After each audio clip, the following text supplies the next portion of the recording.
ಶ್ರೀ ಗುರುಭ್ಯೋ ನಮಃ. ತೀರ್ಥ ಪ್ರಬಂಧದ 6ನೇ ಭಾಗ ಇವತ್ತು ನಾವು ನೋಡಬೇಕಾದದ್ದು. ಪಶ್ಚಿಮ ಪ್ರಬಂಧದ 44ನೇ ಶ್ಲೋಕದವರೆಗೆ ಕಳೆದ ದಿವಸ ಶ್ರವಣ ಮಾಡಿದ್ದೀವಿ.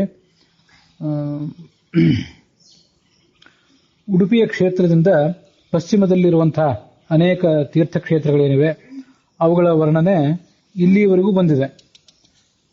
ಸುಬ್ರಹ್ಮಣ್ಯ ಕ್ಷೇತ್ರ, ಮತ್ತೆ ಅಲ್ಲಿರುವಂತಹ ಕುಮಾರ ಪರ್ವತ, ಮತ್ತೆ ಕುಮಾರಧಾರ ನದಿ, ಇವೆಲ್ಲದರ ಬಗ್ಗೆ ಈ ಹಿಂದೆ ಶ್ರವಣ ಮಾಡಿದ್ದೀವಿ. ಮುಂದೆ ನೋಡಬೇಕಾದದ್ದು 45ನೇ ಪದ್ಯ, ಪಯಸ್ವಿನಿ ನದಿಯ ತೀರದ ಬಗ್ಗೆ. ಪಯಸ್ವಿನಿ ಜಗತ್ಸ್ವಾಮಿ ತ್ವಯಿ ಸನ್ನಿಹಿತೋ ಧ್ರುವಂ ನಚೇತ್ ತತ್ಪ್ರೇಯಸಿ ತೀರೆ ಕಥಂ ತೇವ ತರಿಷ್ಯತಿ. ಈ ಪಯಸ್ವಿನಿ ನದಿ ಮಹತ್ವ ಎಂಥದ್ದು ಅಂತಂದ್ರೆ, ಭಗವಂತ ನಾರಾಯಣ ಇಲ್ಲಿ ಸನ್ನಿಹಿತನಾಗಿದ್ದಾನೆ. ಒಂದು ವಿಶಿಷ್ಟವಾದಂತಹ ಸನ್ನಿಧಾನ ಅಲ್ಲಿದೆ. ಆ ಸನ್ನಿಧಾನ ಯಾಕೆ ಅಲ್ಲಂಥದ್ದೇನು ವೈಶಿಷ್ಟ್ಯ ಅಂತಂದ್ರೆ, ಮುಂದೆ ಕಲಿಯುಗದಲ್ಲಿ ದುಷ್ಟರ ಸಂಹಾರಕ್ಕಾಗಿ ದುರ್ಗಾದೇವಿ ಇಲ್ಲಿ ಅವತಾರ ಮಾಡ್ತಾಳೆ. ದುರ್ಗಾದೇವಿ ಉಳಿದೆಲ್ಲ ಕ್ಷೇತ್ರಗಳನ್ನ ನದಿಗಳನ್ನ ಬಿಟ್ಟು ಇಲ್ಲಿಯೇ ಅವತಾರ ಮಾಡಬೇಕಾದ್ರೆ ಅಂಥದ್ದೊಂದೇನೋ ವಿಶಿಷ್ಟವಾದಂತಹ ಸನ್ನಿಧಾನ ಅಲ್ಲಿ ಇದ್ದಿರಬೇಕು. ಅದಕ್ಕಾಗಿ ಅವಳು ಅಲ್ಲಿ ಅವತಾರ ಮಾಡ್ತಾಳೆ.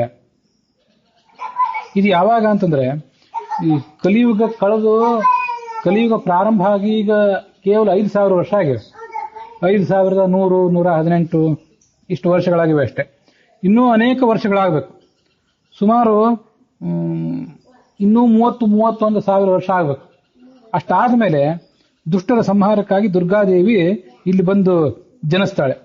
ಅವಳು ಅದು ಬ್ರಾಹ್ಮಣರ ವಂಶದಲ್ಲಿ ಹುಟ್ಟುತ್ತಾಳೆ, ಕ್ಷತ್ರಿಯರ ವಂಶದಲ್ಲೆಲ್ಲ. ದುರ್ಗಾ ಪುನರ್ ವಿಪ್ರಕುಲೆ ಅವತೀರ್ಣ ಹನುಷ್ಯತಿ ವ್ರಾತ ಮಥಾಸುರಾಣಂ ಅಂತ ಮಧ್ವಾಚಾರ್ಯರು ಮಹಾಭಾರತ ತಾತ್ಪರ್ಯ ನಿರ್ಣಯದಲ್ಲಿ ಅದನ್ನು ಉಲ್ಲೇಖ ಮಾಡ್ತಾರೆ. ಹೀಗೆ ಯಾವುದೋ ಒಂದು ವಿಶಿಷ್ಟವಾದಂತಹ ಬ್ರಾಹ್ಮಣ ಕುಲದಲ್ಲಿ ಅವತಾರ ಮಾಡಿ ಆಗ ಆ ದುಷ್ಟರ ಉಪಟಳ ಹೆಚ್ಚಾಗಿದ್ದನ್ನು ಸಹಿಸದೆ ಅವರ ಮೇಲೆ ಅವಳು ಶಸ್ತ್ರ ಪ್ರಯೋಗ ಮಾಡ್ತಾಳೆ. ಮುಂದೆ ಕಲಿಯುಗದ ಕೊನೆಯಲ್ಲಿ ಸ್ವಯಂ ಕಲ್ಕಿ ರೂಪನಾದ ಪರಮಾತ್ಮನೇ ಬರ್ತಾನೆ. ಅವನೆಲ್ಲ ದುಷ್ಟರನ್ನ ಯವನರನ್ನೆಲ್ಲ ನಾಶ ಮಾಡ್ತಾನೆ. ಅದು ಬಹಳ ಮುಂದಾಯ್ತು. ಲಕ್ಷಗಟ್ಟಲೆ ವರ್ಷ ಆಗ್ಬೇಕು, ಇನ್ನು 2-4 ಲಕ್ಷ ವರ್ಷಗಳಾಗಬೇಕು. ಅದಕ್ಕಿಂತ ಮುಂಚೆ ಈ ಜಗತ್ತೆಲ್ಲ ದುಷ್ಟರಿಂದ ಏನು ತುಂಬಿ ಹೋಗಿರ್ತದಲ್ಲ, ಅದನ್ನ ಆ ದುರ್ಗಾದೇವಿ ಹಾಗೆ ಬಿಡೋದಿಲ್ಲ. ತಾನು ಬಂದು ಹುಟ್ಟಿ ಇವ್ರನ್ನೆಲ್ಲ ನಾಶ ಮಾಡ್ತಾಳೆ. ಅದಕ್ಕಾಗಿ ಅಲ್ಲೊಂದು ವಿಶಿಷ್ಟವಾದಂತಹ ಸನ್ನಿಧಾನ ಇದೆ. ಇದು ಯಾವ ಪುರಾಣದಲ್ಲಿ ಬೇರೆ ಕಡೆ ಬಂದಿರುವಂತಹ ವಿಚಾರ ಅಲ್ಲ. ಆಚಾರ್ಯರಿಗೊಬ್ಬರಿಗೆ ಗೊತ್ತಿತ್ತು, ಮಧ್ವಾಚಾರ್ಯೊಬ್ಬರಿಗೆ ಗೊತ್ತಿತ್ತು. ಅವರು ತಾತ್ಪರ್ಯ ನಿರ್ಣಯದಲ್ಲಿ ಹೇಳ್ತಾರೆ. ಮತ್ತೆ ಅವರ ಮಧ್ವ ವಿಜಯದಲ್ಲಿ ಅವರೇನು ತೀರ್ಥಯಾತ್ರಾ ಮಾಡಿದ ಪ್ರಸಂಗ ಇದೆ. ಅಲ್ಲಿ ಒಂದು ಕಡೆ ಅವರು ಕೇರಳದಲ್ಲಿ ಸಂಚಾರ ಮಾಡಿದಾಗ ಈ ಸಂಗತಿಯನ್ನು ನೆನಪು ಮಾಡಿಕೊಂಡ್ರು. ಮತ್ತೆ ಪ್ರಾಯ ತಮ್ಮ ಜೊತೆಗಿದ್ದಂತಹ ಶಿಷ್ಯರಿಗೂ ಕೂಡ ಅದನ್ನೆಲ್ಲ ತಿಳಿಸಿರ್ಬೇಕು.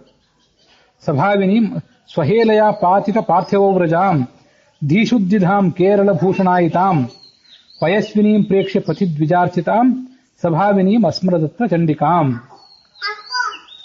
ಅಲ್ಲಿ ಈ ದೊಡ್ಡ ದೊಡ್ಡ ರಾಜರು, ಆಡಳಿತಗಾರರು ಅವರೇ ಅಲ್ಲಿ ಹೆಚ್ಚು ಉಪಟಳ ಮಾಡುವರು. ಮತ್ತೆ ಅನ್ಯಾಯಕ್ಕೆ ಒತ್ತಾಸೆ ಕೊಡುವವರು ಅವರೇ. ಅವರ ಬೆಂಬಲದಿಂದಲೇ ಜಗತ್ತಿನಲ್ಲಿ ಎಲ್ಲಾ ಕಡೆ ಅನ್ಯಾಯ. ಅದಕ್ಕಾಗಿ ಅವಳು ದಮನ ಮಾಡ್ತಾಳೆ. ಅವರ ಉಪಟಳ ಹೆಚ್ಚಾದಾಗ. ಮತ್ತೆ ಧೀಶುದ್ಧಿದ ಅವತಾರ ಮಾಡಿ ದುಷ್ಟರನ್ನು ಸಂಹಾರ ಮಾಡಿ ಸಜ್ಜನರಿಗೆ ಶುದ್ಧವಾದ ಬುದ್ಧಿ ಕೊಡ್ತಾಳೆ. ಕೇರಳದ ಪ್ರಾಂತಕ್ಕೆ ಆಕೆ ಅಲಂಕಾರ ಪ್ರಾಯರಾದವಳು. ಮುಂದೆ ಬರುವಂತಹ ಚಂಡಿಕಾ ದೇವಿಯನ್ನ ಈ ಮಧ್ವಾಚಾರ್ಯರು ನೆನಪು ಮಾಡಿಕೊಂಡ್ರು ಅಂತ ಅವರ ತೀರ್ಥಯಾತ್ರಾ ಪ್ರಸಂಗದಲ್ಲಿ 5ನೇ ಸರ್ಗದಲ್ಲಿ ಮಧ್ವ ವಿಜಯದಲ್ಲಿ ವರ್ಣನೆ ಮಾಡ್ತಾರೆ. ವೇದಾಚಲ ಹೃದುದ್ಭೂತಾಂ ಸುವರ್ಣಾಂ ಕೋನು ವರ್ಣಯೇತ್ ಅಮ್ಮಸೋ ದಹ್ಯಮಾನಸ್ಯ ಶ್ರಾವಯಂತೀಂ ಸ್ವನಂ ಜನಾನ್. ಈ ಕೇರಳದ ಒಂದು ಭಾಗದ ವರ್ಣನೆ ಆಯಿತು. ಮುಂದೆ ಅಲ್ಲಿಂದ ಮತ್ತೆ ಈ ದಕ್ಷಿಣ ಕನ್ನಡದ ಭಾಗದಲ್ಲಿರುವಂತಹ ಕ್ಷೇತ್ರಗಳ ವರ್ಣನೆ ಮಾಡ್ತಾರೆ. ಉಡುಪಿಯಿಂದ 5 ಕಿಲೋಮೀಟರ್ ದೂರದಲ್ಲಿ ಮಣಿಪಾಲ ಅಂತ ಏನೋ ಪ್ರದೇಶ ಇದೆಯಲ್ಲ, ಅಲ್ಲಿ ಸುವರ್ಣ ನದಿ ಅಂತ ಹರಿತದ. ವೇದ ಅಂತ ಒಂದು ಪರ್ವತ, ಅದೆಲ್ಲ ಸಹ್ಯ ಪರ್ವತ, ಸಹ್ಯಾದ್ರಿ ಏನಿದೆ ಅದರ ಶ್ರೇಣಿಯೇ ಇದೆಲ್ಲ. ಅಲ್ಲಿ ಹುಟ್ಟುವಂತಹ ನದಿ. ಅದ ಸುವರ್ಣ ನದಿ ಅಂತ ಅದಕ್ಕೆ ಹೆಸರು. ಅದು ಆ ಮಣಿಪಾಲ ಪ್ರದೇಶದಲ್ಲಿ ಹರಿತದೆ. ಅದು ಬಹಳ ವಿಶಿಷ್ಟವಾದಂತಹ ಒಂದು ನದಿ, ವಿಶಿಷ್ಟವಾದ ಇತಿಹಾಸನೂ ಕೂಡ ಅದಕ್ಕೆ. ಅದರ ಮಹಿಮಾ ಯಾರು ವರ್ಣನೆ ಮಾಡ್ಲಿಕ್ಕೆ ಸಾಧ್ಯ? ಎಲ್ಲಾ ನದಿಗಳಲ್ಲಿ ಸ್ನಾನ ಮಾಡಿದ್ರೂ ಕೂಡ ಪಾಪ ಪರಿಹಾರ ಆಗೇ ಆಗ್ತದೆ. ಆದ್ರೆ ಪಾಪ ಪರಿಹಾರ ಆಗಿದ್ದಕ್ಕೆ ಒಂದೇನಾದ್ರೂ ಪುರಾವೆ ಬೇಕಲ್ಲ, ಒಮ್ಮೆಲೆ ಏನು ಗೊತ್ತಾಗೋದಿಲ್ಲ. ಆದ್ರೆ ಈ ಸುವರ್ಣ ನದಿದು ಏನು ಅಂತಂದ್ರೆ, ಯಾವುದೇ ಮಾಸದ ಕೃಷ್ಣ ಪಕ್ಷದ ಚತುರ್ದಶಿ ದಿವಸ, ಅದು ಮಂಗಳವಾರ ಆಗಿರ್ಬೇಕು. ಅದಕ್ಕೆ ಕೃಷ್ಣಾಂಗಾರ ಚತುರ್ದಶಿ ಅಂತ ಕರೀತಾರೆ. ಮಂಗಳವಾರ ಕೃಷ್ಣ ಪಕ್ಷದ ಚತುರ್ದಶಿ ಆಗಿರ್ಬೇಕು. ಅಲ್ಲಿ ಅವಗಾಹನ ಸ್ನಾನ ಮಾಡುವವರಿಗೆ ಚಟ ಚಟ ಅಂತ ಒಂದು ಧ್ವನಿ ಕೇಳಿ ಬರ್ತದಂತ. ಅದೇನ್ ಧ್ವನಿ ಅಂತಂದ್ರೆ, ಅವ್ರು ಮಾಡಿದ ಪಾಪಗಳು ನಾಶ ಆಗುವಂತ ಧ್ವನಿ ಇದು ಕೇಳಿ ಬರ್ತದೆ. ಇಂಥ ಒಂದು ಮಹಿಮಾ ಬೇರೆ ನದಿಗಳಲ್ಲಿ ಕಾಣಿಸೋದಿಲ್ಲ. ಅಲ್ಲೂ ನದಿಗಳು ಎಲ್ಲ ಪವಿತ್ರವೇ, ಸ್ನಾನ ಮಾಡಿದ್ರೆ ಪಾಪವು ನಾಶ ಆಗ್ತಾವೆ ಇಲ್ಲ ಅಂತಲ್ಲ. ಆದ್ರೆ ನಾಶ ಆಗಿದ್ದು ನಮ್ಗೆ ಕೇಳಿಸೋದಿಲ್ಲ ಅಷ್ಟೇ. ಇಲ್ಲಿ ಕೇಳಿಸ್ತದೆ, ಉಳಿದ ಕಡೆ ಕೇಳಿಸೋದಿಲ್ಲ. ಇದು ಒಂದು ವೈಶಿಷ್ಟ್ಯ. ಭಾಸಿ ಕುಂಭಾಸಿ ಸಂಜ್ಞತ್ವಂ ಕ್ಷೇತ್ರಂ ಶ್ರೀಶಗಿರೀಶಯೋ ಯತ್ರ ಕುಂಭಾಸುರಸ್ಯಾಸಿ ಅಭಾಸಿ ದ್ರೌಪದಿ ಪತಿ. ಕುಂಭಾಸಿ ಅಂತ ಒಂದೊಂದು ಕ್ಷೇತ್ರ. ಇದು ಈ ವಾಜರಾಜ ಸ್ವಾಮಿಗಳು ಜನಿಸಿದಂತಹ ಹೂವಿನ ಕೆರೆ ಅಂತಿದೆಯಲ್ಲ, ಆ ಹೂವಿನ ಕೆರೆಗೆ 2 ಮೈಲಿ ದೂರದಲ್ಲಿ ಉಡುಪಿ ಕುಂದಾಪುರ ಆ ಮುಖ್ಯ ರಸ್ತಾದಲ್ಲಿದೆ. ರುದ್ರ ಮತ್ತು ಪರಮಾತ್ಮ ಇಬ್ಬರ ಸನ್ನಿಧಾನದಿಂದ ಕೂಡಿರುವಂತಹ 2 ಜಲಕುಂಡಗಳು, ಸಣ್ಣ ಬಾವಿಗಳಿದ್ದಿರಬೇಕು. ಒಂದು ಕಡೆ ಗಣಪತಿ ದೇವಾಲಯ ಇದೆ. ಆ ಕುಂಭಾಸಿಗೆ ಗಜಪುರ ಅಂತಲೂ ಕರೀತಾರೆ, ಪ್ರಾಚೀನ ಹೆಸರಿದ್ದಿರಬೇಕು. ಈಗ ಅದಕ್ಕೆ ಕುಂಭಾಸಿ ಅನ್ನೋ ಹೆಸರೇ ಹೆಚ್ಚು ರೂಢ. ಪರಶುರಾಮ ಕ್ಷೇತ್ರದ ಎಲ್ಲಾ ದೊಡ್ಡ ಕ್ಷೇತ್ರಗಳಲ್ಲಿ, ಪ್ರಖ್ಯಾತ ಕ್ಷೇತ್ರಗಳಲ್ಲಿ, 7 ಮಹಾಕ್ಷೇತ್ರಗಳಲ್ಲಿ ಇದೊಂದು. ಇಲ್ಲಿ ಶಿವನು ಇದ್ದಾನೆ, ಪರಮಾತ್ಮನೂ ಇದ್ದಾನೆ. ಅಲ್ಲಿ ಕುಂಭಾಸುರ ಅನ್ನುವ ಒಬ್ಬ ರಾಕ್ಷಸನಿಗೆ ಈ ದ್ರೌಪದಿಪತಿ ಆದಂತಹ ಭೀಮಸೇನ ಹಂತಕನಾಗಿದ್ದ. ಖಡ್ಗದಿಂದ ಶತ್ರುಗಳನ್ನು ಹೇಗೆ ನಾಶ ಮಾಡ್ತಾರೆ, ಹಾಗೆ ಭೀಮಸೇನ ಅಲ್ಲಿರುವಂತಹ ಕುಂಭ ಅನ್ನುವ ರಾಕ್ಷಸನನ್ನ ಕೊಂದು ಹಾಕಿದ. ಅದಕ್ಕಾಗಿ ಕುಂಭ ಅನ್ನೋ ರಾಕ್ಷಸನಿಗೆ ಹಸಿ ಖಡ್ಗದಂತೆ ನಾಶಕ ಯಾರು? ಭೀಮಸೇನ. ಅದಕ್ಕಾಗಿ ಅವನಿಗೆ ಕುಂಭಾಸಿ ಅಂತ ಹೆಸರು. ನಮಗೆ ಇವತ್ತು ಲಭ್ಯ ಇರುವಂತಹ ಮಹಾಭಾರತದಲ್ಲಿ ಈ ಕುಂಭಾಸುರನನ್ನು ಕೊಂದದ್ದು ಇದೆಲ್ಲ ಏನು ಉಲ್ಲೇಖ ಏನು ಕಾಣಿಸೋದಿಲ್ಲ. ಆದ್ರೆ ಮಹಾಭಾರತ ಎಲ್ಲಾನು ಹೇಳಲಿಲ್ಲ, ಕೆಲವು ಸಂಗತಿಗಳನ್ನು ಹಾಗೆ ಬಿಟ್ಟಿದೆ. ಅಂತ ಕೆಲವು ಸಂಗತಿಗಳು ಆಚಾರ್ಯರಿಗೆ, ಅವರ ಶಿಷ್ಯರಿಗೆ ಇದು ಮಾತ್ರ ಗೊತ್ತಿತ್ತು. ಅಂಥದ್ದೊಂದು ಕ್ಷೇತ್ರ ಇದು ಕುಂಭಾಸಿ ಅಂತ ಹೇಳಿ.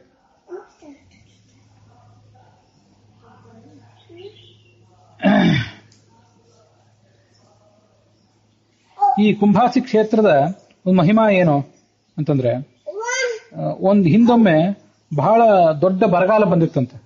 ಆ ಬರಗಾಲ ಬಂದಾಗ ಗೌತಮರು ಗಂಗಾದೇವಿಯನ್ನ ಒಲಿಸಿಕೊಂಡು ಆ ಗಂಗಾದೇವಿಯ ಅನುಗ್ರಹದಿಂದ ಅನೇಕಾನೇಕ ಋಷಿಗಳಿಗೆ ತಮ್ಮ ಆಶ್ರಮದಲ್ಲಿ ಆಶ್ರಯ ಕೊಟ್ಟರು.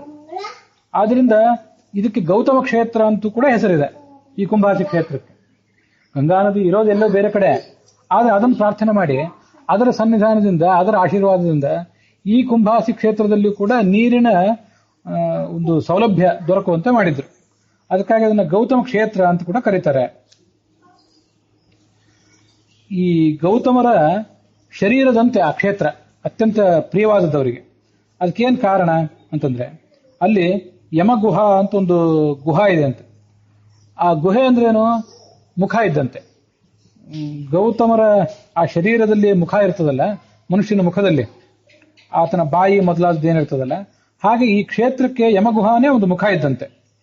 ಮತ್ತೆ 2 ತೀರ್ಥಗಳಿವೆಯಲ್ಲ, ಆ 2 ತೀರ್ಥಗಳು ಅದಕ್ಕೆ ಕಣ್ಣಿದ್ದಂತೆ ಆ ಕ್ಷೇತ್ರಕ್ಕೆ. ಮಧುವನ ಅಂತ ಒಂದು ವನ ಸಮೀಪದಲ್ಲಿರುವಂತಹ ಕಾಡು, ಆ ಕಾಡು ಒಟ್ಟಾರೆ ಈ ಕ್ಷೇತ್ರಕ್ಕೆ ಶರೀರ ಇದ್ದಂತೆ. ಹೀಗೆ ಇಡೀ ಆ ಕ್ಷೇತ್ರವೇ ಒಂದು ಶರೀರ ಇದ್ದಂತೆ. 2 ಕಣ್ಣು, ಒಂದು ಮುಖ, ಒಂದು ಶರೀರ, ಇವೆಲ್ಲ ಇಂಥ ಒಂದು ಪವಿತ್ರವಾದಂತಹ ಕ್ಷೇತ್ರ. ಮುಂದೆ ಕೋಟೀಶ್ವರ ಕ್ಷೇತ್ರ ಅಂತ. ಕೋಟೀಶ್ವರ ಎಲ್ಲಿದೆ ಅಂದ್ರೆ, ಉಡುಪಿ ಕುಂದಾಪುರ ಮಾರ್ಗದಲ್ಲಿ ಇರುವಂತಹ ಒಂದು ಕ್ಷೇತ್ರ. ಅದು ದೊಡ್ಡ ಈಶ್ವರ ದೇವಾಲಯ. ಅಲ್ಲಿ ಈಶ್ವರನನ್ನು ಕುರಿತು ಕೋಟಿಗಟ್ಟಲೆ ಸಂಖ್ಯೆಯ ಜನ ಋಷಿಗಳು ತಪಸ್ಸು ಮಾಡ್ತಿದ್ರಂತೆ. ಅವರೆಲ್ಲರಿಗೂ ಇವನು ದರ್ಶನ ಕೊಟ್ಟ. ಅದಕ್ಕಾಗಿ ಇವನಿಗೆ ಕೋಟಿ ಲಿಂಗ ರೂಪದಿಂದ ದರ್ಶನ ಕೊಟ್ಟಿದ್ದರಿಂದ ಕೋಟೀಶ್ವರ, ಇದನ್ನ ತಪ್ಪಾಗಿ ಕೋಟೇಶ್ವರ ಅಂತ ಹೇಳ್ತಾರೆ. ಕೋಟಿ ಪ್ಲಸ್ ಈಶ್ವರ, ಇದು ಕೋಟೀಶ್ವರ ಅಂತ ಹೀಗೆ ಅದನ್ನ ಉಚ್ಚಾರ ಮಾಡಬೇಕು. ಇರೋದು ಒಂದು ಲಿಂಗ, ದೊಡ್ಡ ಲಿಂಗ, ಅದರ ಕೆಳಭಾಗದಲ್ಲಿ ಕೋಟಿಗಟ್ಟಲೆ ಲಿಂಗಗಳಿವೆ ಅಂತ ಒಂದು ಪ್ರಸಿದ್ಧಿ ಇದೆ. ಅದಕ್ಕಾಗಿ ಅವನಿಗೆ ಕೋಟೀಶ್ವರ ಅಂತ ಕರೀತಾರೆ. ಅದರ ವೈಶಿಷ್ಟ್ಯ ಏನು ಆ ಕ್ಷೇತ್ರದ್ದು ಅಂತಂದ್ರೆ, ಈ ಹಿಂದೆ ಈಶ್ವರ 3 ನಗರಗಳನ್ನು ಗೆದ್ದಿದ್ದ. ತ್ರಿಪುರಾಸುರರು ಅಂತ ರಾಕ್ಷಸರು. ಅವರು ಒಂದು ಬಂಗಾರದ, ಒಂದು ಬೆಳ್ಳಿಯ, ಒಂದು ಕಬ್ಬಿಣದ ನಗರಗಳನ್ನು ನಿರ್ಮಾಣ ಮಾಡಿಕೊಂಡು, ಅದು ನಗರ ಅಂದ್ರೆ ಅಂಥದ್ದು ಒಂದೇ ಕಡೆ ನಿಲ್ಲುವಂತಹ ನಗರ ಅಲ್ಲ, ಅವು ಓಡಾಡ್ತಾ ಇರಬೇಕು, ಯಾರ ಕೈಗೂ ಸಿಕ್ಕಿರಬಾರ್ದು ಆ ನಗರಗಳು. ಅಂತಹ ನಗರಗಳನ್ನು ನಿರ್ಮಾಣ ಮಾಡಿಕೊಂಡು ಅವರು ದರ್ಪದಿಂದ ಮೆರೀತಿದ್ರು. ಶಿವ ಆ 3 ನಗರಗಳನ್ನು ಒಂದೇ ಬಾರಿಗೆ ಧ್ವಂಸ ಮಾಡಿದ. ಅದಕ್ಕಾಗಿ ಅವನಿಗೆ ತ್ರಿಪುರಾಸುರ ಅಂತ ಕರೀತಾರೆ ಶಿವನಿಗೆ. ಅದೇ ತರ ಆ ಈಶ್ವರನಂತೆ, ಶಿವನಂತೆ ಈ ಕೋಟೀಶ್ವರ ಕ್ಷೇತ್ರವೂ ಕೂಡ 3 ಊರುಗಳನ್ನು ಗೆದ್ದಿದೆ ಅಂತೆ. ಅದೇನು 3 ಊರುಗಳನ್ನು ಗೆಲ್ಲೋದು ಅಂತಂದ್ರೆ, ಕಂದಾವರ, ಕುಂಭಾಸಿ ಮತ್ತು ಬ್ರಹ್ಮಾವರ ಅಂತ ಸಮೀಪದಲ್ಲಿರುವಂತಹ 3 ಊರುಗಳು. ಅಲ್ಲಿಂದ ಇಲ್ಲಿ ಆಗುವ ಜಾತ್ರೆಗೆ ಕಾಣಿಕೆ ಬರಬೇಕಂತ ಅದೊಂದು ಸಂಪ್ರದಾಯ ಅಲ್ಲಿ. ಆ ಊರಿನವರು ಕಾಣಿಕೆ, ವಂತಿಕೆ ಅದೆಲ್ಲ ಸಂಗ್ರಹ ಮಾಡ್ತಿದ್ದಿರ್ಬೋದು, ಇಲ್ಲ ಅಂತಲ್ಲ. ಆದ್ರೆ ಸಮೀಪದಲ್ಲಿರುವಂತಹ ಊರುಗಳಿಂದಲೂ ಬರಬೇಕು. ಬಂದ ಮೇಲೆ ಅಲ್ಲಿ ಧ್ವಜೋತ್ಸವ, ಅದೇನೋ ಜಾತ್ರೆ, ಉತ್ಸವ ಇತ್ಯಾದಿಗಳನ್ನು ಮಾಡ್ತಾರೆ. ಹೀಗೆ ಕೋಟೀಶ್ವರ ಕ್ಷೇತ್ರದಲ್ಲಿ ಅದರ ಅಧಿಪತಿಯಾದಂತಹ ಶಿವ ಹೇಗೆ 3 ನಗರಗಳನ್ನು ಗೆದ್ದಿದ್ ನಾವು ಹಿಂದೆ ಪುರಾಣ ಕಾಲದಲ್ಲಿ, ಅದರಂತೆ ಈ ಊರು ಕೂಡ 3 ಕ್ಷೇತ್ರಗಳನ್ನು ಗೆದ್ದು ತನ್ನ ವೈಭವವನ್ನು ಮೆರೆಸ್ತದೆ. ಅದಕ್ಕೆ ಇದು ಆ ಈಶ್ವರನನ್ನು ಹೆಚ್ಚು ಹೋಲುವಂತ ಕ್ಷೇತ್ರ. ನಮಸ್ತೆ ಶಿತಿಕಂಠಾಯ ಕೋಟಿ ಸಂಖ್ಯರ್ಷಿತೋಷಣಾತ್ ಯಃ ಕೋಟೀಶ್ವರ ಸಂಜ್ಞೋ ಭೂಹು ಸಖಿಂ ನೈಕರ್ಷಿ ಕಾಮಧುಕ್. ಹಿಂದೆ ನಿನ್ನನ್ನು ಕೋಟಿಗಟ್ಟಲೆ ಋಷಿಗಳು ಧ್ಯಾನ ಮಾಡಿದ್ರು. ಅವರೆಲ್ಲರಿಗೂ ತೃಪ್ತಿ ಆಗುವಂತೆ, ಅವರೆಲ್ಲರಿಗೂ ಅನುಗ್ರಹ ಆಗುವಂತೆ ನೀನು ಅವರಿಗೆ ದರ್ಶನ ಕೊಟ್ಟಿ. ಅಷ್ಟೆಲ್ಲ ಜನರಿಗೆ ಅನುಗ್ರಹ ಮಾಡಿದವನು ಒಬ್ಬ ಋಷಿಗೆ ನೀನು ಅನುಗ್ರಹ ಮಾಡ್ಲಿಕ್ಕೆ ಸಾಧ್ಯ ಇಲ್ಲೇನೋ? ನಾನು ಒಬ್ಬನೇ ಋಷಿ ಈಗ ನಿನ್ನನ್ನು ಪ್ರಾರ್ಥನೆ ಮಾಡ್ತಿರುವವನು. ವಾದಿರಾಜ ಸ್ವಾಮಿಗಳು ಅದನ್ನು ಹೇಳ್ಕೊತಾರೆ. ನಾನು ಒಬ್ಬ ಋಷಿ, ನನಗೆ ನೀನು ಕಾಮಧೇನುವಿನಂತೆ ಬೇಕಾದ್ದನ್ನೆಲ್ಲ ಕೊಡ್ಲಾರೆಯ? ಅಷ್ಟೆಲ್ಲಾ ಜನರಿಗೆ ಕೊಟ್ಟವನು ನೀನು, ಒಬ್ಬರಿಗೆ ಕೊಡೋದೇನು ಕಷ್ಟ ಅಲ್ಲ, ಅದರಿಂದ ನನಗೂ ಬೇಕಾದ್ದನ್ನು ಕೊಡು ಅಂತ ಆ ಕೋಟೀಶ್ವರನನ್ನು ಪ್ರಾರ್ಥನೆ ಮಾಡ್ತಾರೆ.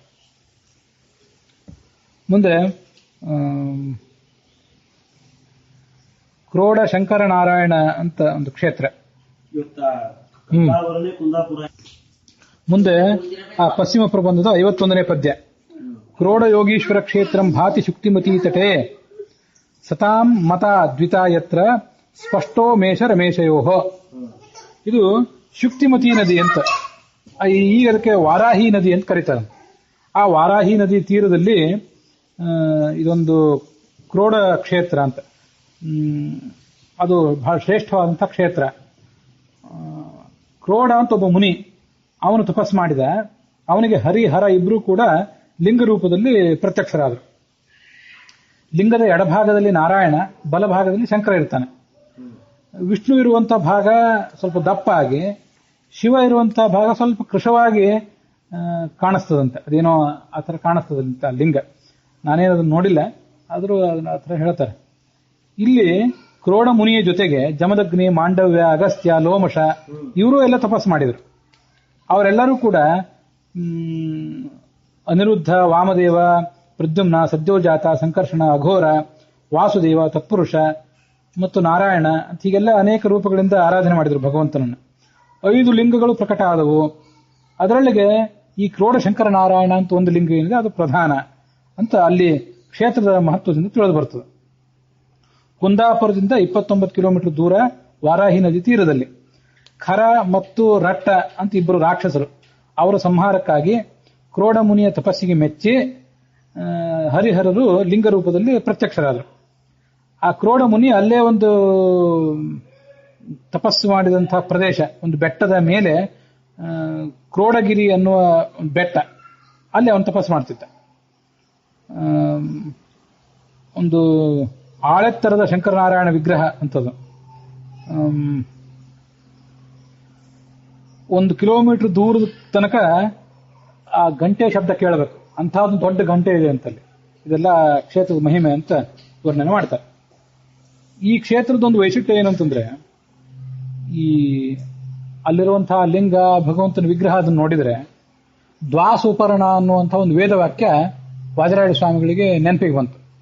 ಇದು ನೆನಪಿಗೆ ಬರ್ಲಿಕ್ಕೆ ಏನು ಕಾರಣ ಅಂತಂದ್ರೆ, ಆ ವಿಗ್ರಹ ಅಲ್ಲಿ ಏನಿದೆಯಲ್ಲ, ಆ ವಿಗ್ರಹದ ಬಲಭಾಗ ಸ್ವಲ್ಪ ತೆಳ್ಳಗೆ ಕೃಶವಾಗಿದೆ ಅಂತ, ಎಡಭಾಗ ಸಾಕಷ್ಟು ದಷ್ಟಪುಷ್ಟವಾಗಿ ತುಂಬಿಕೊಂಡಿದ್ದು ಕಾಣಿಸ್ತದಂತ.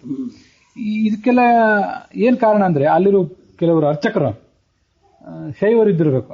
ಅವರು ನೈವೇದ್ಯ ಮಾಡುವಾಗ ಇದೆಲ್ಲ ಶಿವನಿಗೆ ಸಲ್ಲಲಿ ಅಂತ ಅನುಸಂಧಾನ ಮಾಡಿಕೊಂಡು ಶಿವನಲ್ಲಿ ಅಪಾರವಾದ ಭಕ್ತಿಯಿಂದ ಅವನಿಗೆ ತಲುಪಬೇಕು ಅನ್ನೋ ದೃಷ್ಟಿಯಿಂದ ನೈವೇದ್ಯ ಮಾಡ್ತಾರೆ. ವಿಷ್ಣುವಿಗೆ ತಲುಪಬೇಕು ಅಂತ ಅವರ ಮನಸ್ಸಿನೊಳಗೆ ಇರೋದೇ ಇಲ್ಲ.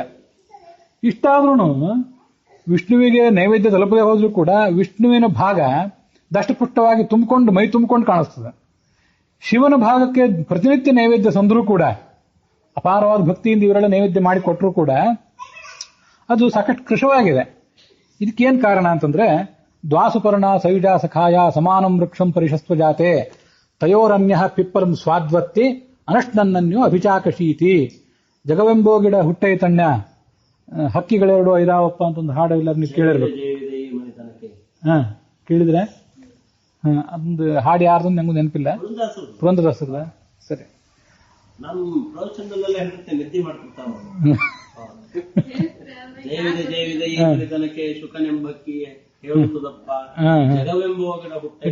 ಶುಕವೆಂಬ ಹಕ್ಕಿ ಹೇಳುತ್ತದನ್ನ. ಇದೇನಂದ್ರೆ, ಈಗ ನಾನು ಹೇಳಿದ್ದು ಉಪನಿಷತ್ತಿನ ವಾಕ್ಯ, ಅಥರ್ವಣ ಉಪನಿಷತ್ತಿನ ವಾಕ್ಯ. ಇದೇ ಭಾಗವತದೊಳಗೆ ಇದೇ ಅರ್ಥವನ್ನು ಹೇಳುವಂತ ಸ್ವಲ್ಪ ಭಿನ್ನವಾದ ಶ್ಲೋಕ. ಅದಕ್ಕಾಗಿ ಭಾಗವತದ ಪ್ರಣೇತ್ರವಾದಂತಹ ಶುಕ ಅದನ್ನ ಹೇಳಿದ ಮಾತದು. ಅದನ್ನ ಕೇಳ್ರಿ ಎಲ್ಲಾರು, ಇದು ಶಕುನ, ಇದು ಕೇಳ್ರಿ, ನಿಮ್ಗೆಲ್ಲರಿಗೂ ಒಳ್ಳೇದಾಗ್ತದೆ ಅಂತ ಪುರಂದರದಾಸರು ಹೇಳಿದ್ದು. ಅದೇನಂದ್ರೆ, ಜಗತ್ತೆಂಬ ಗಿಡ ಹುಟ್ಟಿದೆ. ಈ ಸಂಸಾರ ಅನ್ನೋದೇ ಒಂದು ವೃಕ್ಷ, ದೊಡ್ಡ ವೃಕ್ಷ. ಹಕ್ಕಿಗಳೆರಡು ಇವೆ ಇದರೊಳಗೆ. ದ್ವಾಸುಪರ್ಣ, ಸುಪರ್ಣಗಳು ಅಂದ್ರೆ ಸುಂದರವಾದಂತಹ 2 ಹಕ್ಕಿಗಳು. ಸಯುಜ ಸಖಾಯ, ಅನಾದಿ ಕಾಲದಿಂದ ಒಟ್ಟಿಗೆ ಇವೆ, ಗೆಳೆಯರಿಬ್ರು ಕೂಡ. ಸಮಾನಂ ವೃಕ್ಷಂ ಪರಿಶಸ್ವ ಜಾತೆ, ಒಂದೇ ವೃಕ್ಷದೊಳಗೆ 2 ಕೂಡ ಮನೆ ಮಾಡಿಕೊಂಡಿವೆ ಅನಾದಿ ಕಾಲದಿಂದ. ತಯೋರನ್ಯ ಪಿಪ್ಪಲಂ ಸ್ವಾದ್ವತ್ತಿ, ಅದರೊಳಗೆ ಒಂದು ಪಕ್ಷಿ ಏನ್ ಮಾಡ್ತಿದೆ ಅಂತಂದ್ರೆ, ಆ ಗಿಡದ ಹಣ್ಣನ್ನ, ಅಶ್ವತ್ಥ ಗಿಡ ಅದು, ಅಶ್ವತ್ಥ ಗಿಡದ ಹಣ್ಣನ್ನ ತಿಂತಿದೆ ಅಂತದ್ದು. ವಸ್ತುತಃ ಹಣ್ಣು ಬಹಳ ರುಚಿ ಇಲ್ಲ ಅದು, ಆದ್ರೂ ಇದಕ್ಕೆ ತಿನ್ಲಿಕ್ಕೆ ಬೇರೆ ಏನು ಗತಿ ಇಲ್ಲ, ಏನಾದ್ರು ತಿನ್ಬೇಕಲ್ಲ. ರುಚಿ ಅಲ್ಲದೆ ಇದ್ದದನ್ನೇ ರುಚಿ ಅಂತ ತಿಳ್ಕೊಂಡು ಬಾಯಿ ಚಪ್ಪರಿಸಿಕೊಂಡು ವಿಧಿ ಇಲ್ಲದೆ ತಿಂತಿದೆ. ಇನ್ನೊಂದು ತಿಂತಿಲ್ಲ ಏನು. ತಯೋರನ್ಯ ಪಿಪ್ಪಲಂ ಸ್ವಾದ್ವತ್ತಿ ಅನಷ್ಣನ್ನನ್ಯ ಅಭಿಚಾಕಶತಿ. ಮತ್ತೊಂದು ಹಕ್ಕಿ ಏನೂ ತಿಂತಿಲ್ಲ, ಅದಕ್ಕೆ ಬೇಕಾಗಿಲ್ಲ. ತಿನ್ನದೇ ಇದ್ರೂ ಕೂಡ ಅದು ಆರಾಮವಾಗಿ ದಷ್ಟಪುಷ್ಟವಾಗಿದೆ. ಈ ಕಷ್ಟಪಟ್ಟು ತಿನ್ನುವಂತ ಈ ಹಕ್ಕಿ ಕೃಶವಾಗಿ ಹೋಗಿದೆ, ಇದ್ರ ಮುಖದ ಮೇಲೆ ಕಳೆನೇ ಇಲ್ಲ. ಆ 2 ಹಕ್ಕಿಗಳು ಯಾವುದು ಅಂದ್ರೆ, ಒಂದು ಜೀವ, ಒಂದು ಪರಮಾತ್ಮ. ಇವರಿಬ್ರು ಅನಾದಿ ಕಾಲದಿಂದ ಸ್ನೇಹಿತರು. ಆದ್ರೆ ಇವನಿಗೆ ಗೊತ್ತಿಲ್ಲ, ಜೀವನಿಗೆ ಪರಮಾತ್ಮ ನನ್ನ ಜೊತೆಗೆ ಅನಾದಿ ಕಾಲದಿಂದ ಇದ್ದಾನೆ, ನನ್ನನ್ನು ಕಾಪಾಡ್ತಿದ್ದಾನೆ ಅನ್ನೋ ಅರಿವಿಲ್ಲ ಇವನಿಗೆ. ತಸ್ಯ ಅವಿಜ್ಞಾತ ನಾಮಾಸೀತ್ ಸಖಾ ಅಂತ ಭಾಗವತನು ಕೂಡ ಅವನನ್ನ ವರ್ಣನೆ ಮಾಡ್ತದೆ. ಒಬ್ಬ ಗೆಳೆಯ ಇದ್ದಾನೆ ಅಂತ ಗೊತ್ತಿಲ್ಲ, ಅವನ ಹೆಸರು ಏನು ಅಂತ ಗೊತ್ತಿಲ್ಲ. ಯಾರಾದರೂ ಎಲ್ಲಾದ್ರೂ ಪುರಾಣದಲ್ಲಿ ಹೇಳಿದ್ರು ಅದರ ಅರಿವು ಬರೋದಿಲ್ಲ. ಇಂಥ ವಿಚಿತ್ರವಾದ ಗೆಳೆಯ ಅವನು, ಆ ಪರಮಾತ್ಮ. ಒಟ್ಟಿಗೆ ಇದ್ದಾರೆ. ಇವನೇನ್ ಮಾಡ್ತಿದ್ದಾನೆ, ಈ ಜೀವ ತಿಂತಿರೋದು ಏನನ್ನ, ಅಶ್ವತ್ಥದ ಹಣ್ಣು ತಿಂತಿದ್ದಾನೆ ಅಂತ ಬಂತಲ್ಲ, ಅದೇನು ಅಂತಂದ್ರೆ ಸಂಸಾರದ ಕರ್ಮ ಫಲ, ಅದನ್ನು ತಿಂತಿದ್ದಾನೆ. ಇದೇನು ವಸ್ತುತಃ ರುಚಿ ಅಲ್ಲ ಇದು. ಇದ್ರೊಳಗೆ ಏನು ರುಚಿ ಇದೆ? ಏನೂ ರುಚಿ ಇಲ್ಲ ಇದಕ್ಕೆ. ಆದ್ರೆ ಅವ್ನು ತಿನ್ಬೇಕೇನು ಮತ್ತೆ, ಅವ್ನು ಪ್ರಾರಬ್ಧ ಕರ್ಮ ಸಂಸಾರದ ಫಲ ಅನುಭವಿಸ್ತಿದ್ದಾನೆ. ಅಸ್ವಾದ್ವಪಿ ಸ್ವಾದ್ವತ್ತಿ ಅಂತ ವಾದಿರಾಜ ಸ್ವಾಮಿಗಳು ಅದಕ್ಕೆ ವ್ಯಾಖ್ಯಾನ ಮಾಡ್ತಾರೆ ಅಲ್ಲಿ, ಆ ಉಪನಿಷತ್ ಭಾಷ್ಯದ ಟಿಪ್ಪಣಿಯಲ್ಲಿ. ಹೀಗೆ ಅನಿವಾರ್ಯ ಅಂತ ತಿಂತಿದ್ದಾನೆ. ತಿಂದ್ರೂ ಕೂಡ ಕೃಶವಾಗೇ ಇದ್ದಾನೆ ಈ ಜೀವ, ಇನ್ನು ಮೈಕೈ ತುಂಬಿಕೊಂಡಿಲ್ಲ. ಆದ್ರೆ ಪರಮಾತ್ಮ ಮಾತ್ರ ಏನನ್ನೂ ತಿಂತಿಲ್ಲ. ಕರ್ಮದ ಫಲ ಅವನಿಗೆ ಅನಿವಾರ್ಯ ಏನಲ್ಲ, ಆದರೂ ಅವನು ಸುಂದರನಾಗಿ ಮೈಕೈ ತುಂಬಿಕೊಂಡಿದ್ದಾನೆ. ಇದು ಸಂಸಾರಾವಸ್ಥೆಯಲ್ಲಿರುವಂತಹ ಜೀವ ಮತ್ತು ಅವನಿಗೆ ಗೆಳೆಯನಾದಂತಹ ಪರಮಾತ್ಮನ ವರ್ಣನೆ. ಇದನ್ನೇ ಮುಕ್ತಿಯವಸ್ಥೆಯಲ್ಲಿರುವಂತಹ ಜೀವ ಮತ್ತು ಅವನಿಗೆ ನಿಯಾಮಕನಾದಂತಹ ಪರಮಾತ್ಮನಿಗೂ ವ್ಯಾಖ್ಯಾನ ಮಾಡಬಹುದು ಅಂತ ಯುಕ್ತಿ ಮಲ್ಲಿಕಾದಲ್ಲಿ ಅದನ್ನು ವರ್ಣನೆ ಮಾಡ್ತಾರೆ. ಯಾವುದೇ ಅವಸ್ಥೆಯಲ್ಲಿ ಜೀವ ಇರಲಿ, ಸಂಸಾರಾವಸ್ಥೆಯಲ್ಲಿ ಇರಲಿ, ಮುಕ್ತಿ ಅವಸ್ಥೆಯಲ್ಲೇ ಇರಲಿ, ಅವನಿಗೆ ನಿಯಾಮಕ, ಅವನಿಗೆ ಗೆಳೆಯ ಈ ಪರಮಾತ್ಮನೇ ಅಲ್ಲ. ಸಂಸಾರಾವಸ್ಥೆಯಲ್ಲಿದ್ದಾಗ ಇವನೇನು ತಿಂತಿದ್ದಾನೆ ಅಂದ್ರೆ ಪ್ರಾರಬ್ಧ ಕರ್ಮ ಫಲವನ್ನು ತಿಂತಿದ್ದಾನೆ. ಮುಕ್ತಿಯವಸ್ಥೆಯಲ್ಲಿ ಏನು ತಿಂತಿದ್ದಾನೆ ಅಂತಂದ್ರೆ ತಾನು ಇಲ್ಲಿಯವರೆಗೆ ಮಾಡಿದ ಸಾಧನದ ಫಲವಾಗಿ ಸ್ವರೂಪ ಸುಖವನ್ನು ತಿಂತಾ ಇದ್ದಾನೆ. ತಯೋರಣ್ಯ ಪಿಪ್ಪಲಂ ಸ್ವಾದ್ವತ್ತಿ, ಅತ್ಯಂತ ಸುಖ ಸವಿಯಾದಂತಹ ಸ್ವರೂಪ ಸುಖ ಅನ್ನುವ ಫಲವನ್ನು ತಿಂತಾ ಇದ್ದಾನೆ ಈ ಜೀವ ಎಲ್ಲಿ ಹೋದಾಗ, ಮುಕ್ತಿಗೆ ಹೋದಾಗ. ಅದಕ್ಕಿಂತ ಮೊದಲು ಅಂಥ ಸವಿಯಾದ್ದೇನು ಇವನಿಗೆ ಸಿಕ್ಕಿಲ್ಲ. ಇಂಥ ಹೊಲಸಾದಂತಹ ಕೆಟ್ಟು ಹೋದ ಫಲವನ್ನೇ ಬಾಯಿ ಚಪ್ಪರಿಸ್ಕೊಂಡು ರುಚಿ ರುಚಿ ಅಂತ ತಿಂತಿದ್ದಾನೆ. ಮೊದಲು ಇವನ ಪರಿಸ್ಥಿತಿ ಹಿಂಗಿತ್ತು. ಮುಂದೆ ಅಲ್ಲಿ ಹೋದ್ಮೇಲೆ ನಿಜವಾಗಿಯೂ ಸವಿಯಾದಂತಹ ಸ್ವರೂಪ ಸುಖ ಸಿಕ್ಕಿತ್ತು. ಪರಮಾತ್ಮ ಮಾತ್ರ ಈಗಾಗಲಿ ಆಗಾಗಲಿ ಅವನು ಪ್ರಾರಬ್ಧ ಕರ್ಮವನ್ನು ಅನುಭವಿಸುವವನಲ್ಲ, ಮತ್ತೆ ಸ್ವರೂಪ ಸುಖವನ್ನು ಅಂದ್ರೆ ಸಾಧನೆಯ ಫಲವಾಗಿ ಲಭ್ಯವಾದ ಸ್ವರೂಪ ಸುಖವನ್ನು ಅನುಭವಿಸುವವನಲ್ಲ. ಅವನ ಸ್ವರೂಪ ಸುಖ, ಪರಮಾತ್ಮನ ಸ್ವರೂಪ ಸುಖ ಅನಾದಿ ಕಾಲದಿಂದಲೂ ಇರುವಂತಹ ಸ್ವರೂಪ ಸುಖನೇ. ಅದು ಯಾವತ್ತೋ ಒಂದು ಕಾಲಕ್ಕೆ ಸಾಧನೆಯ ಫಲವಾಗಿ ಲಭ್ಯವಾದದ್ದಲ್ಲ. ಹೀಗೆ ಆ ಶ್ಲೋಕ ಸಂಸಾರಾವಸ್ಥೆಯಲ್ಲಿರುವಂತಹ ಜೀವ ಮತ್ತು ಪರಮಾತ್ಮ, ಮತ್ತೆ ಮುಕ್ತಿಯವಸ್ಥೆಗೆ ತಲುಪಿದ ಜೀವ ಮತ್ತು ಅವನಿಗೆ ನಿಯಾಮಕನಾದ ಪರಮಾತ್ಮ ಇಬ್ಬರನ್ನು ವರ್ಣನೆ ಮಾಡ್ತದೆ ಅಂತ ಅಥರ್ವಣ ಉಪನಿಷತ್ ಭಾಷ್ಯ, ಆಮೇಲೆ ಯುಕ್ತಿ ಮಲ್ಲಿಕಾದಲ್ಲಿ ಅದನ್ನೆಲ್ಲ ವರ್ಣನೆ ಮಾಡ್ತಾರೆ. ಸಂಸಾರ ಸುಖ ಇದು ಯಾಕೆ ಅಸ್ವಾದು ಅಂತಂದ್ರೆ ಅಲ್ಲೆಲ್ಲ ವಾದಿರಾಜ ಸ್ವಾಮಿಗಳು ಅದನ್ನು ಹೇಳ್ತಾರೆ. ಈ ಒಂದು ಅಡಿಗೆ ಆಗಲಿ ಮತ್ತೊಂದು ಏನೋ ಕೆಲಸ ಆಗಲಿ, ಅಡಿಗೆ ಮಾಡಿದಾಗ ತಿನ್ನುವಾಗ ಭಾರಿ ಸುಖ, ಅದನ್ನು ಮಾಡ್ಲಿಕ್ಕೆ ತಯಾರಿ ಎಷ್ಟು ಬೇಕು, ಮಾಡಿದ್ಮೇಲೆ ತಳಿ ಬಳಿಲಿಕ್ಕೆ ಎಷ್ಟು ತಯಾರಿ ಬೇಕು, ಇಷ್ಟು ಕಿರಿಕಿಟಿ ಇದಕ್ಕೆ. ತಿನ್ನುವಾಗ ಮಾತ್ರ ಭಾರಿ ಸುಖ. ಅದಕ್ಕೆ ಆದ್ರೆ ಇವನಿಗೆ ಮಾಡದೆ ಬೇರೆ ಮಾರ್ಗ ಇಲ್ಲ ಇವನಿಗೆ. ಇದು ಅಡಿಗೆ ಸುಖದ ಬಗ್ಗೆ ಮಾತ್ರ ಅಲ್ಲೇ ಒಂದು ಹೇಳ್ತಾರೆ. ಈ ತರ ಎಲ್ಲಾ ಸುಖಕ್ಕೂ ಇದು ಸಂಸಾರದಲ್ಲಿ ನಾವು ಅನುಭವಿಸುವ ಎಲ್ಲಾ ಸುಖಕ್ಕೂ ಕೂಡ ಸಿಕ್ಕಾಪಟ್ಟೆ ತಯಾರಿ ಬೇಕು, ಅದಕ್ಕಾಗಿ ದುಡಿಬೇಕು. ಸುಖ ಅನುಭವಿಸುವಾಗ ಒಂದು ಸ್ವಲ್ಪ ಏನೋ ಆನಂದ, ಅನುಭವಿಸಿದ ಮೇಲೆ ಮತ್ತೆ ಮನುಷ್ಯನಿಗೆ ಶ್ರಮ.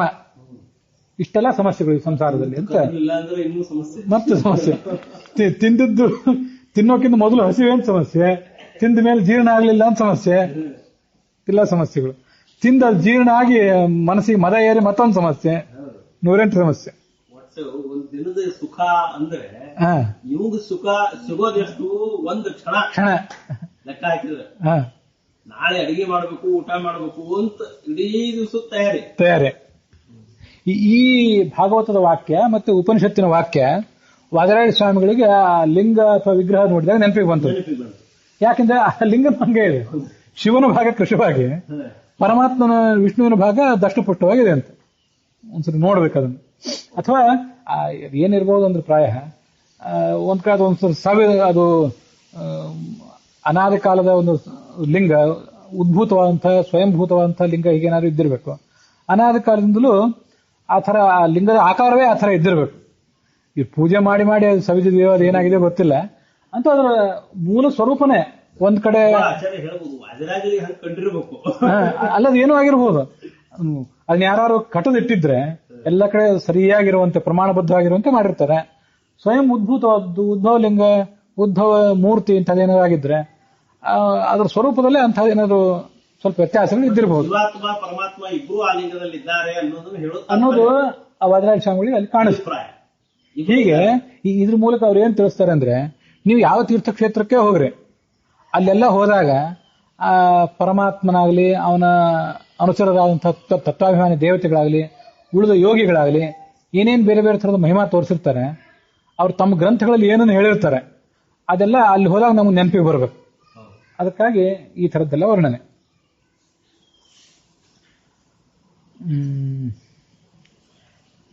ನೂರಾರು ಶ್ರುತಿಗಳಲ್ಲಿ ವರ್ಣಿತವಾದಂತಹ ಮಹಾತ್ಮೆ ಇದ್ದವರು ಯಾರು? ಈ ಶಿವ ಮತ್ತೆ ವಿಷ್ಣು ಇಬ್ರು ಕೂಡ. ವಿಷ್ಣು ಎಲ್ಲಾ ವೇದಗಳಲ್ಲೂ ವರ್ಣಿತವಾದ ಮಹಿಮಾ ಇದ್ದವನು. ಶಿವ ಎಲ್ಲದರಲ್ಲೂ ಅಲ್ಲದೆ ಇದ್ರು ರುದ್ರಾಧ್ಯಾಯ ಮೊದಲಾದ ಕಡೆ ವರ್ಣಿತವಾದಂತಹ ಮಹಿಮಾ ಇದ್ದವನು. ಯತಿಗಳ ಹೃದಯದಲ್ಲಿ ವಾಸ ಮಾಡ್ಕೊಂಡಿರ್ತಾರೆ ಇಬ್ರು ಕೂಡ. ಶಿವನೂ ಇದ್ದಾನೆ, ವಿಷ್ಣುವೂ ಇದ್ದಾನೆ. ಶಿವ ಯಾಕಿದ್ದಾನೆ ಅಂತಂದ್ರೆ ಅವರೊಳಗೆ ಮನೋನಿಯಾಮಕನಾಗಿ ಶಿವ ಇದ್ದಾನೆ. ಶಿವಂದು ಸ್ಥಾನ ನಮಗೆ ಗೊತ್ತಿರಬೇಕು. ಏನಂದ್ರೆ ಎರಡು ಕೆಲಸ ಅವನು. ಒಂದು ಮನಸ್ಸಿಗೆ ನಿಯಾಮಕ, ಮತ್ತೊಂದು ಶರೀರದ ಅಭಿಮಾನಿ ಅಂತ ಹೇಳ್ತಾರೆ. ಅವನು ಶರೀರ ಪುರುಷ ಅಂತ ಐತರೇಯ ಉಪನಿಷತ್ತಿನಲ್ಲಿ ಅವನು ವರ್ಣನೆ ಮಾಡ್ತಾರೆ. ನಮ್ಮ ಸರ್ವ ಶರೀರಗಳಿಗೂ ಅವನು ನಿಯಾಮಕ, ಮತ್ತೆ ಮನಸ್ಸಿಗೂ ಕೂಡ ನಿಯಾಮಕ. ತಮ್ ಸರ್ವಭೂತ ಹೃದಯ ಮುನಿ ಮಾನತೋಸ್ಮಿ ಅಂತ ವರ್ಣನೆ ಮಾಡ್ತಾರೆ ಭಾಗವತದೊಳಗೆ.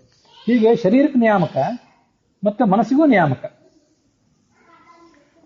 ಮತ್ತೆ ರುದ್ರನ ಕೆಲಸ ಏನಂದ್ರೆ ಮನನ ಮಾಡಿಸೋ ಕೆಲಸ.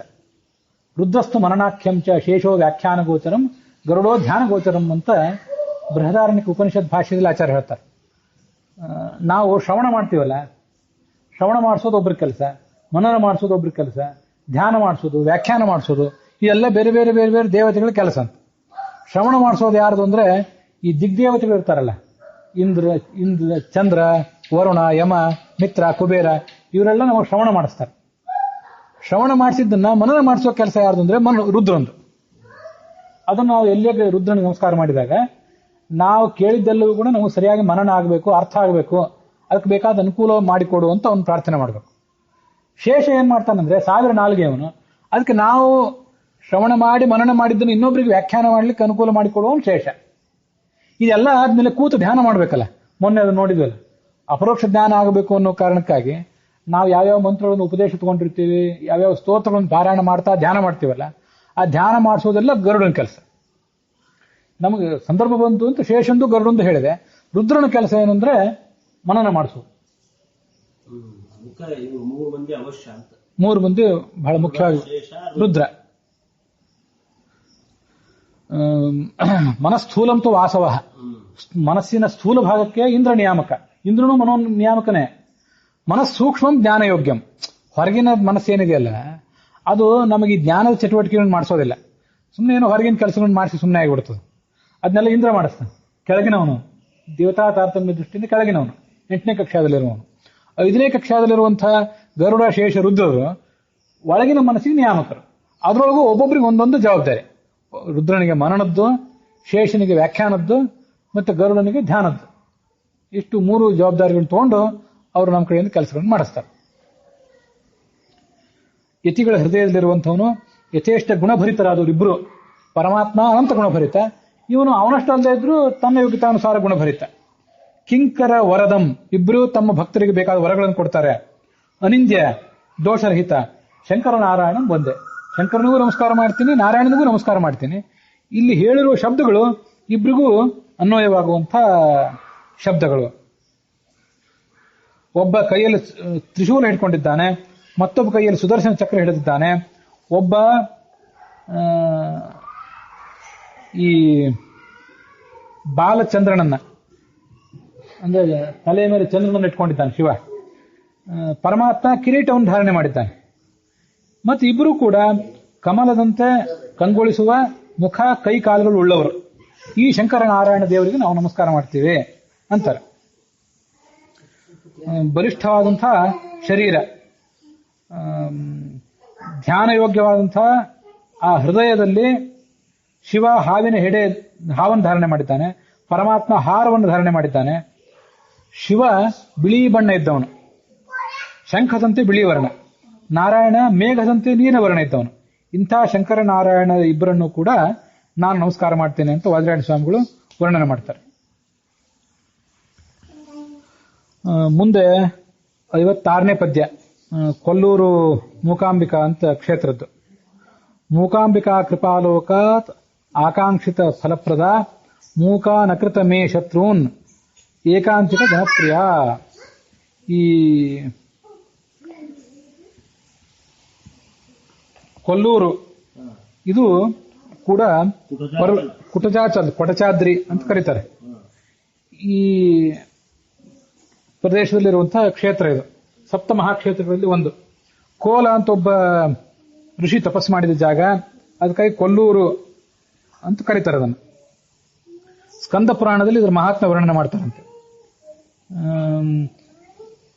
ಇದು ಕುಂದಾಪುರಕ್ಕೆ 48 ಕಿಲೋಮೀಟರ್ ದೂರದಲ್ಲಿದೆ ಈ ಕ್ಷೇತ್ರ. ಶಕ್ತಿ ಕ್ಷೇತ್ರಗಳಲ್ಲಿ ಭಾರತದಾದ್ಯಂತ ಇರುವಂತಹ ಅನೇಕ ಶಕ್ತಿ ಕ್ಷೇತ್ರಗಳು ಅಂದ್ರೆ ದುರ್ಗಾದೇವಿಯ ದೇವಾಲಯಗಳು, ಅವುಗಳಲ್ಲಿ ಇದೊಂದು.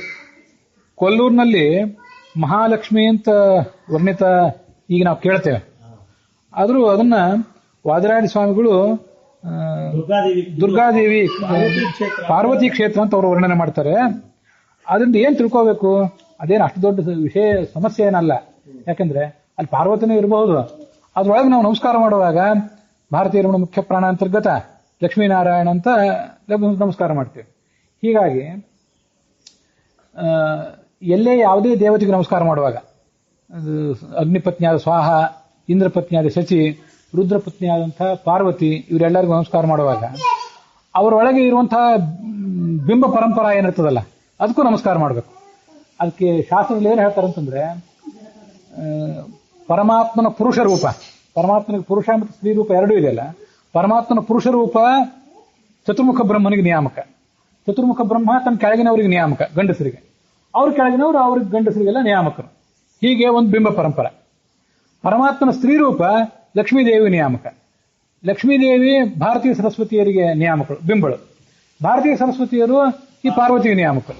ಅದರಿಂದ ನೀವು ಪಾರ್ವತಿ ವಿಗ್ರಹ ಎಲ್ಲಾದ್ರೂ ನೋಡಿದ್ರೆ, ಪಾರ್ವತಿ ನಮಸ್ಕಾರ ಮಾಡೋ ಸಂದರ್ಭ ಬಂದ್ರೆ ಅವ್ರ ಒಳಗಿರುವಂತಹ ಬಿಂಬ ಪರಂಪರೆಗೆ, ಎಲ್ಲಾ ಬಿಂಬ ಪರಂಪರೆಗೆ ನಮಸ್ಕಾರ ಅಂತ ಅನುಸಂಧಾನ ಮಾಡಬೇಕು. ಅದು ಎಲ್ಲಿ ತನಕ ಹೋಗ್ತದೆ ಅಂದ್ರೆ ಲಕ್ಷ್ಮೀದೇವಿಗೂ ಹೋಗ್ತದೆ, ಆಮೇಲೆ ಕೊನೆಗೆ ಅವಳ ಒಳಗಿರುವಂತಹ ಪರಮಾತ್ಮನಿಗೂ ತಲುಪ್ತದೆ. ಆದ್ರೆ ಇವರು ಹೇಳೋ ಪ್ರಕಾರ ಅವಳು ಮಹಿಮಾ ಎಂಥದ್ದು, ತನ್ನ ಕೃಪಾವಲೋಕನದಿಂದ ಬೇಕಾದವರಿಗೆ ಎಲ್ಲವನ್ನು ಕೂಡ ಕೊಡುವಂಥವಳು. ಅವಳು ನನಗೆ ತೋರಿಸಿದ ಮಹಿಮಾ ಏನು, ವಾದಿರಾಜ ಸ್ವಾಮಿಗಳು ಹೇಳ್ತಾರೆ, ನನ್ನ ಶತ್ರುಗಳನ್ನು ಮೂಕರನ್ನಾಗಿ ಮಾಡಿಬಿಟ್ಲು, ಅದಕ್ಕಾಗಿ ಅವಳಿಗೆ ಮೂಕಾಂಬಿಕಾ ಅಂತ ಹೆಸರು. ಅದೇ ವಾದಿರಾಜರು ಹೇಳ್ತಾರೆ ತಮ್ಮ ಅಭಿಪ್ರಾಯ. ಎರಡು ಅದಕ್ಕೆ ಹೇಳ್ತಾರೆ. ಏನು ಅಂತಂದ್ರೆ, ಕಂಹ ಅಂತ ಒಬ್ಬ ದಾನವ ಇದ್ದಂತೆ, ರುದ್ರದೇವರನ್ನು ಮೆಚ್ಚಿಸಿ ಜಗತ್ತೆಲ್ಲ ನಾಶ ಆಗುವಂಗೆ ಏನಾದ್ರೂ ಒಂದು ಸಾಮರ್ಥ್ಯ ಪಡ್ಕೊಂಡ್ಬಿಡ್ಬೇಕು ಅಂತ ತಯಾರಾಗಿದ್ದ. ಆಗ ಈ ದೇವಿ ಏನ್ ಮಾಡ್ಬಿಟ್ಲು ಅಂದ್ರೆ, ದೇವತೆಗಳ ಪ್ರಾರ್ಥನೆಗೆ ಅನುಸಾರವಾಗಿ ಅಲ್ಲಿ ಬಂದು ಅವನ್ ಬಾಯಿ ಬಂದ್ ಮಾಡಿಬಿಟ್ಲು. ಉಮಾವೈವಾ ಸಮುದ್ದಿಷ್ಟ ಮನೋರುದ್ರ ಉದಾಹೃತ ಬ್ರಹ್ಮಸೂತ್ರ ಭಾಷ್ಯಾಜ್ಞೆ ಹೇಳ್ತದೆ. ವಾಗಭಿಮಾನಿನಿ ಯಾರು? ಸರಸ್ವತಿ ಭಾರತೀಯರು ಅಲ್ಲ ಅಂತಲ್ಲ, ವಾಗಭಿಮಾನಿ ವರಬ್ರಹ್ಮಾಣಿ ಅಂತ ಹೇಳ್ತೀವಲ್ಲ, ಅವರು ವಾಗಭಿಮಾನಿನಿಯರೇ, ಉಮಾದೇವಿನೂ ವಾಗಭಿಮಾನಿನಿ. ನಾವೇನ್ ಮಾತಾಡ್ತೀವಲ್ಲ, ಈ ವಾಕ್ ಶಕ್ತಿ ಕೊಟ್ಟವರು, ಮಾತುಗಾರಿಕೆ ಕೊಟ್ಟವರು, ಮತ್ತೆ ಶಾಸ್ತ್ರಗಳಿಗೆ, ಎಲ್ಲಾ ಶಾಸ್ತ್ರಗಳಿಗೆ ಅಭಿಮಾನಿನಿ ಯಾರು ಅಂತ ದೇವತೆಗಳು ಯಾರ್ಯಾರು ಅಂದ್ರೆ, ಮಹಾಲಕ್ಷ್ಮಿಯೂ ಹೌದು, ಭಾರತೀಯ ಸರಸ್ವತಿಯರೂ ಹೌದು, ಆಮೇಲೆ ಪಾರ್ವತಿಯೂ ಹೌದು. ಇವರೆಲ್ಲರೂ ವಾಗಭಿಮಾನಿನಿಯರೇ. ಮತ್ತೆ ಅವ್ರ ಕೆಳಗೆ ಬಂದಂತ ಈ ಅಗ್ನಿಪತ್ನಿ ಸ್ವಾಹ, ಅವರು ಎಲ್ಲ ತಮ್ಮ ತಮ್ಮ ಯೋಗ್ಯತಾನುಸಾರವಾಗಿ ವಾಗಭಿಮಾನಿನಿಯರೇ. ಬೇರೆ ಬೇರೆ ರೀತಿಯಾಗಿ ನಮಗೆ ನಮ್ಮ ಸಾಧನೆಯಲ್ಲಿ ಸಹಾಯ ಮಾಡುವವರೇ. ಇವಳು ಮಾತಿಗೆ ಅಭಿಮಾನಿನಿ ಆದ್ರಿಂದ ಈ ಪಾರ್ವತಿ ಏನ್ ಮಾಡಿಬಿಟ್ಲು, ಅವನ್ ಬಾಯಿ ಒಳಗೆ ಕೂತು ಅವನ್ ಬಾಯಿ ಬಂದ್ ಮಾಡಿಬಿಟ್ಲು. ಅವನಿಗೆ ಏನ್ ಕೇಳಬೇಕು ಅಂತ ತಿಳಿಯಲಿಲ್ಲ. ಅದಕ್ಕೆ ಅವನನ್ನು ಹಾಗೆ ಮಾಡಿದ್ರಿಂದ ಇವಳಿಗೆ ಮೂಕಾಂಬಿಕಾ ಅಂತ ಹೆಸರು ಬಂತು. ಇದು ಸ್ಥಳ ಪುರಾಣ. ವಾದಿರಾಜ ಸ್ವಾಮಿಗಳಿಗೂ ಕೂಡ ಆ ಮೂಕಾಂಬಿಕಾ ಅಂತದೊಂದು ಸಹಾಯ ಮಾಡಿದ್ಲು. ಅದೇನು ಅಂತಂದ್ರೆ, ಕೆಲವರು ಏನ್ ಮಾಡಿದ್ರು ಅಂದ್ರೆ, ವಾದಿರಾಜ ಸ್ವಾಮಿಗಳು ಮಹಿಮೆ ಸಹಿಸ್ಲಿಕ್ಕಾಗಲಿದೆ ಅವರು ಒಬ್ಬ ಬಾಲಕನನ್ನ ಕರೆದು ಅವನನ್ನ ಮೂಕಾಂಬಿಕೆ ಹತ್ರ ಅಡಗಿಸಿಟ್ರು, ಆ ಗರ್ಭಗುಡಿ ಒಳಗೆ ಇಟ್ಟು. ವಾದಿರಾಜ ಸ್ವಾಮಿಗಳು ಇಂಥ ಹುಡುಗನಿಗೆ ಏನೋ ತೊಂದರೆ ಕೊಟ್ಟಿದ್ದಾನೆ, ಅವನು ಎಲ್ಲಿ ಅಂತ ಕಾಣ್ತಿಲ್ಲ, ಅವನ ತಂದೆ ತಾಯಿಗಳಿಂದೆಲ್ಲ ಹುಡುಕ್ತಿರ್ಬೇಕು.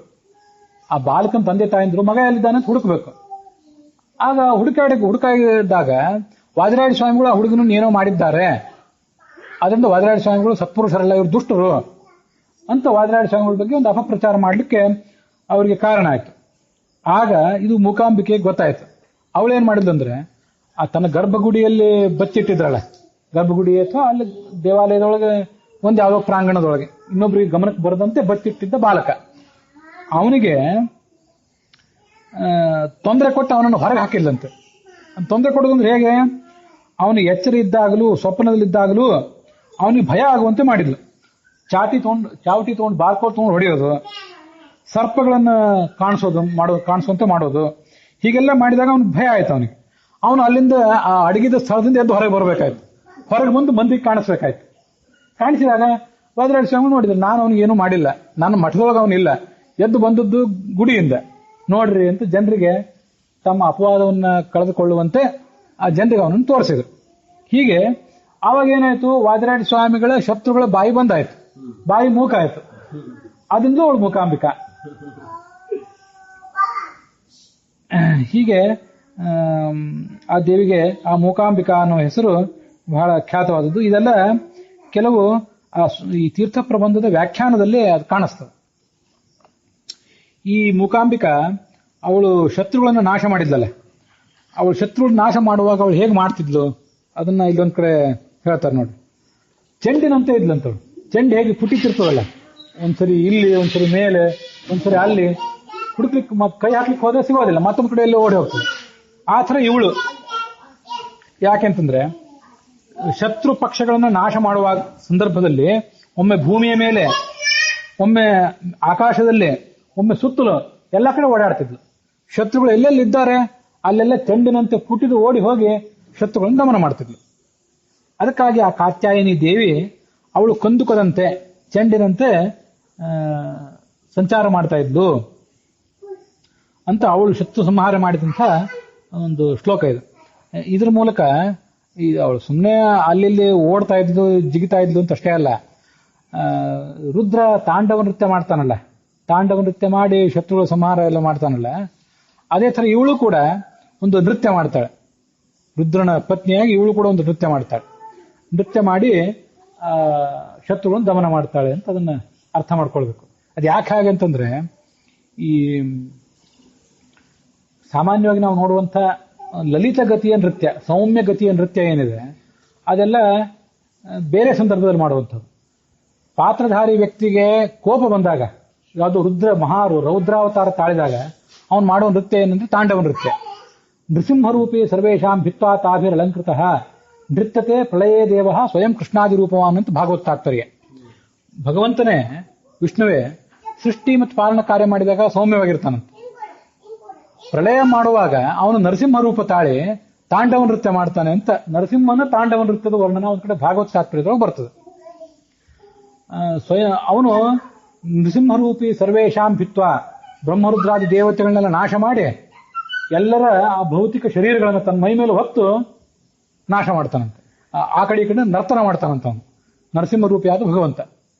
ಹೀಗೆ ನರಸಿಂಹನ ತಾಂಡವ, ರುದ್ರ ಮಾಡೋದು ಕೂಡ ಪ್ರಳಯದ ಕೆಲಸನೇ ಅಲ್ಲ, ಮುಖ್ಯವಾಗಿ ನರಸಿಂಹ ಮಾಡೋದು, ರುದ್ರನೂ ಮಾಡ್ತಾನೆ.